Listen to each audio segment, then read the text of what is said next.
Okay, these are notes on the introduction to the binomial distribution. And I want to back up just a little bit. Previously, we were talking about the geometric, and we said the geometric distribution was a Bernoulli distribution. Well, the binomial distribution is also a Bernoulli distribution. And remember, a Bernoulli distribution basically has a success-failure component. So that means it's going to be either a yes or no, a true or false, a heads or tails. Now, that said, we might have multiple possible outcomes. When we roll a dice, we can get a 1, 2, 3, 4, 5, or 6. However, if we have to roll a 6 to win, then the 6 is the only way we win, and the rest of these are losers. So basically, it's also a yes, no, because this would be a win and everything else would be a loss. So the characteristics of a Bernoulli are basically two possible outcomes: the success failure, P, the probability of success is constant, and the trials are independent. Now, with a geometric distribution, we are actually going to continue sampling until we get to our first success. So it's always phrased as the question, what's the chance that the first one occurs on this try? Or how, is the first one in 8? So that's the key word with the geometric is the first. Now, the interesting thing about the first is it's possible it didn't happen on the first one or the second one or the third one. So really, a geometric could go on forever, all right? Because we might never, ever get to the first. A binomial, on the other hand, has a fixed number of trials. We don't worry about whether the first one occurs or not. We're just going to do the thing 10 times. And then we're going to look at the number of successes. So we're going to have the fixed number of trials, which however many times we're going to do it. But once again, it's going to have two possible outcomes. The probability of success is P. The probability of failure, which we use Q, is just 1 minus P. Trials are independent, and the probabilities cannot change. And then the next thing is we have a fixed number of trials. Now, I will have to tell you that the formula is a little bit ugly. However, I will be providing it for you. Now, this is the formula. All right, this is the formula that we will give you.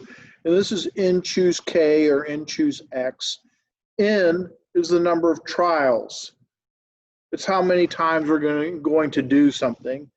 And this K is the number of successes. Now, your calculator will use an X instead of a K.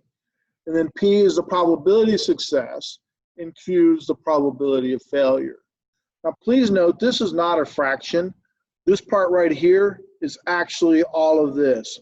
But don't worry about it. I know that's really ugly, but the calculator will do it for you behind the scenes. You don't even have to worry about it.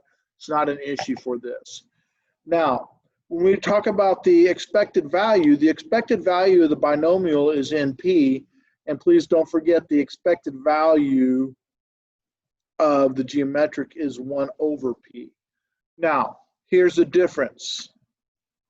This actually makes some sense, because if you make 70% of your shots in basketball and you shoot 80 times, you expect to make 56 of them, because 0.7 or 80, which is your number of trials, times the 0.7 gives me 56.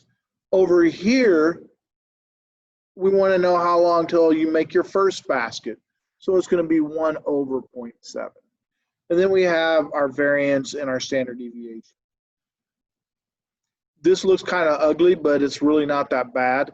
It's the number of trials times the probability of success times the probability of failure, and all is underneath the radical. Binomials are usually phrased as, what's the probability of some successes in a given number of trials? So what's the probability of 3 successes in 5 trials? What's the probability of 7 successes in 10 trials? Now, if we have a specific number of successes, a singular value, then it's a PDF. All right, it's a PDF if we have a singular value. So if we want exactly 3 successes or exactly 7 successes, then it's going to be a PDF. However, if we allow multiple values, it'll be a CDF. The one that's probably the most challenge for students is when we work with at least. And at least is going to be 1 minus the binomial CDF. 1 minus the binomial CDF. And we'll go do some problems like that in just a moment. And then the last thing that's important is if they go, what is it if it's between two values? Well, then you'll take the CDF of the larger minus the CDF of the smaller. All right, so that concludes our introduction. And then we're going to move on to the next set of notes and actually do some problems.